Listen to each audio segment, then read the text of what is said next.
आज हम पहुंचे हैं डॉक्टर हनुमान के डायग्नोसिस सेंटर में। आइए उनसे जानते हैं उनके यहाँ किस तरह की फैसिलिटी दी जाती है पेशेंट्स को।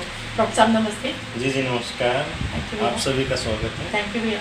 भैया आपसे जानना चाहते हैं, जैसे आपका ये डायग्नोसिस सेंटर है, यहाँ पर अभी आपने नया इस्टेब्लिश किया है, तो आपसे जानना चाहते हैं कि आपके यहाँ पर पेशेंट्स को किस तरह की फैसिलिटी दी जाएगी, आप इस बारे में कुछ बताना चाहेंगे? जी जी बिल्कुल, मुझे खुशी ये बताते हैं।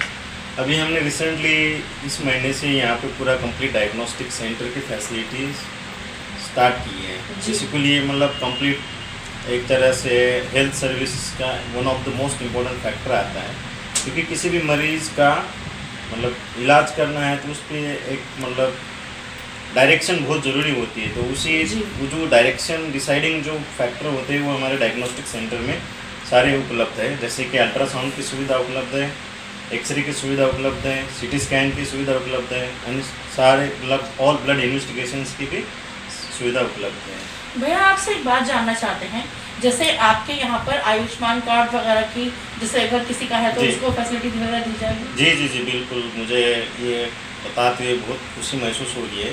स्पेशली हम जो डायग्नोस्टिक सेंटर है हमारा दून हॉस्पिटल के बिल्कुल next to the Doon hospital है, जहाँ की जो ज़्यादा करके मरीज थोड़ा सा फाइनेंशियली अपने मतलब लो पॉकेट से ही रहते हैं, आप सभी जानते हैं। और सरकारी सुविधा में एक तो मिलिट्री के लिए भी हमारे यहाँ पे सुविधाएं हैं।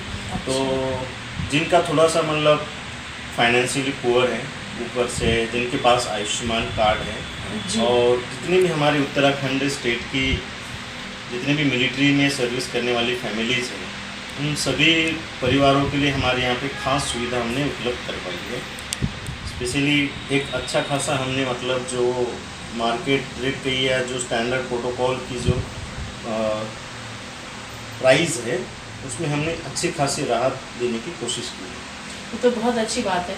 सर आपसे एक बेसिकली बात जानना चाहते हैं, जैसे आजकल का माहौल चल रहा है, देहरादून भी अब दिल्ली बनता जा रहा है और बहुत ज़्यादा गर्मी हो गई है, लोग बहुत परेशान रहते हैं, तो आप हमारे चैनल के माध्यम से उन व्यूअर्स को कुछ कहना चाहेंगे जो लोग बाहर निकलते हैं, उन्हें क्या क्या प्रिकॉशंस लेनी चाहिए? जी, प्रिकॉशन तो देखिए हमारे हेल्थ डिपार्टमेंट में एक लोगों पे बहुत फेमस है जी, prevention is better than the cure. तो मैं सभी लोगों से यही कहूँगा कि जब भी मतलब एक्सट्रीम एनवायरमेंटल कंडीशन आती है, जैसे कि मतलब बहुत ज़्यादा ठंडा होना या बहुत ज़्यादा गर्म होना, ये दोनों ही हमारे शरीर के टेम्परेचर को अफेक्ट करते हैं और हमारी पूरे हेल्थ सिस्टम को अफेक्ट करते हैं। तो जब मतलब इन सब सिचुएशन में हमें कोशिश करना चाहिए कि जब ज़रूरत हो तभी हमें बाहर निकलना होना चाहिए, और जब ना मतलब जब ज़रूरत नहीं तो अपने आप को प्रोटेक्ट करें, अपने मतलब घर में रहें अच्छे से। मतलब हेल्थ प्रोसेस के तहत जैसे हमने कोविड में देखा कि अच्छे से पानी पीना, अच्छे से मतलब हेल्दी डाइट रखना, बॉडी को हाइड्रेटेड रखना, यही सब प्रिवेंटिव मेजर्स होते हैं। तो इस पर ज़्यादा ध्यान देना चाहिए हम लोगों को। मैं आपसे एक बात और जानना चाहूँगी कि जैसे गर्मी का मौसम है तो लोगों को किस तरह का खान पान रखना चाहिए, आप कुछ बताना चाहेंगे?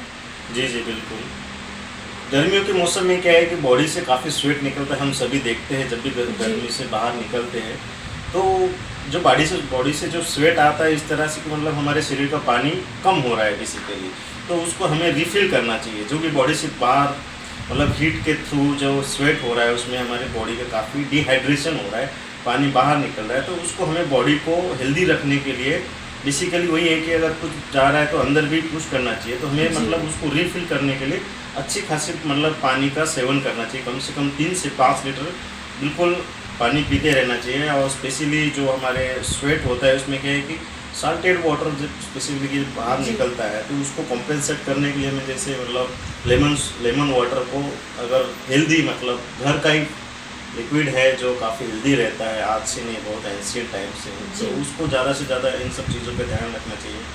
कोल्ड ड्रिंक्स, कोको कोला, जो भी ये जो मतलब कमर्शियल कोल्ड ड्रिंक्स है इसको अवॉइड करना चाहिए। बेसिकली ये सब दिखाते तो है कि मतलब ठंडा है तो बहुत कुछ है, बट ये बेसिकली हेल्थ में ये आपको नुकसान करते हैं, सब डिहाइड्रेट करते हैं रदन जन को आपको हाइड्रेट करते हैं। भैया आपसे बेसिक एक क्वेश्चन पूछना चाहूँगी, जैसे हमारे आजकल के युवा बच्चे जो हैं ये मतलब मेडिकल की पढ़ाई कर रहे हैं और रेडियोलॉजी की तरफ मतलब अगर तैयारी कर रहे हैं, तो आप हमारे चैनल के माध्यम से उन्हें कुछ बताना चाहेंगे जो लोग इसी फील्ड में जाना चाहते हैं?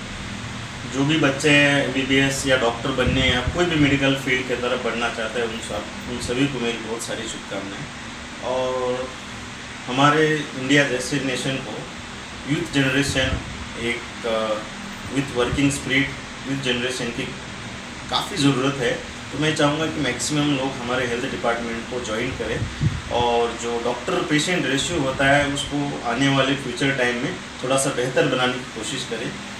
हम देखते हैं कि दूर हॉस्पिटल में नंबर ऑफ़ पेशेंट बहुत ज़्यादा होते हैं, तो हम लोगों की यही कोशिश होनी चाहिए कि मतलब कहते हैं नहीं कम खाओ अच्छा खाओ, तो उसी तरह से है कि अगर मैं एक डॉक्टर हूँ और 50 मरीज को दिन में देख रहा हूँ तो मैं ज़्यादा बेहतर उनसे समझने की कोशिश कर सकता हूँ। मेरे पास क्योंकि टाइम की अवेलेबिलिटी होती है। बट वही अगर मैं 100 पेशेंट करूँगा तो जाहिर सी बात है कि मुझे कहीं ना कहीं कुछ कट शॉर्ट करके अपने पेशेंट को जल्दी से जल्द कोशिश करते हुए कि अच्छे से अच्छा, फिर भी हम लोग उतना अच्छे से कोशिश नहीं कर पाते।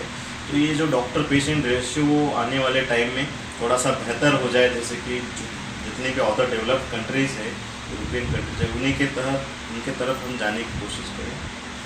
भैया आपसे एक पर्सनल सवाल और पूछना चाहूँगी, आपको प्रैक्टिस करते हुए कितना टाइम हुआ, आप हमें बताना चाहेंगे? जी, मेरा MBBS का एडमिशन 2007 का है, तो मान लीजिए तभी से मैंने ये सब क्या कहते हैं मेरे रग रग में मेरे दिमाग के हेल्प होने में वही डॉक्टरी चल रही है। तो ऑलमोस्ट अब 2007 से आज 24 तक मान लीजिए, भले ही हम लोग वहाँ लर्निंग स्टेप से पेशेंट प्रैक्टिस करते समय अभी मुझे ऑलमोस्ट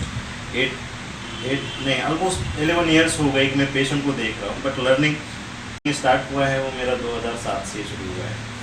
थैंक यू भैया, आपने मानव चेतना टीम को अपना कीमती समय दिया, इसके लिए धन्यवाद। जी बहुत बहुत शुक्रिया मानव चेतना न्यूज़ को भी, और जो भी मेरे मानव चेतना के व्यूअर्स हैं उन्हें अगर मेरे सेंटर की जो भी मेरा जो मैसेज देना चाहता हूँ, यही मैसेज है कि जो भी इस मानव चेतना के न्यूज़ के माध्यम से ज़्यादा लोग इस सुविधाओं का बेनिफिट ले, यही मेरी ख्वाहिश है। थैंक यू भैया। दोस्तों, अभी आपने डॉक्टर साहब की बातों को सुना और मैं यहाँ की जनता से यही अपील करती हूँ कि भैया ने जो बातें बताई हैं उनकी बातों पर अमल करें, स्वस्थ रहें, मस्त रहें। और हम भी अपने चैनल के माध्यम से यही आशा करते हैं कि भैया इसी तरह से हंसते मुस्कुराते रहें और लोगों की सेवा करते रहें। इसी के साथ मुझे दीजिए इजाज़त। मैं फवादिया निज़ामी अपनी सहयोगी मायरा खान के साथ मानव चेतना न्यूज़ देहरादून। बने रहें मानव चेतना के साथ, ज़्यादा से ज़्यादा लाइक और सब्सक्राइब करें। धन्यवाद। और मैं अपनी सहयोगी से कहूँगी कि सर के क्लिनिक का एक व्यू दिखा दें ताकि हमारे दर्शकों को पता चले कि यहाँ पर किस तरह की फैसिलिटीज़ दी जाती हैं।